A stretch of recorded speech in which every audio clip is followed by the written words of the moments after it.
জানেন কি কাদম্বিনী গাঙ্গুলি পশ্চিমা চিকিৎসা শাস্ত্রে ভারতের প্রথম মহিলা চিকিৎসক, যাকে ব্রিটিশরা কলকাতা মেডিকেল কলেজে ভর্তি নিতে চায়নি।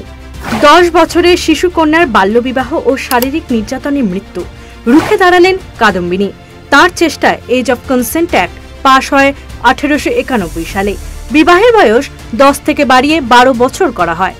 সাপ্তাহিক পত্রিকা বঙ্গবাণীবাসীতে কাদম্বিনীকে উচ্ছৃঙ্খল নারী বলে আখ্যা। কার্টুন প্রকাশ করলেন সম্পাদক মহেশচন্দ্র পাল। কি শাস্তি হলো তার? স্বামী দ্বারকানাথের উৎসাহে উচ্চশিক্ষার জন্য ইংল্যান্ডে যান কাদম্বিনী। স্কটিশ কলেজ থেকে ট্রিপল ডিপ্লোমা অর্জন। 1895 সালে তিনি প্রতিবেশী নেপাল থেকে রাজমাতাকে চিকিৎসার আহ্বান পেয়ে তাকে সুস্থ করেন।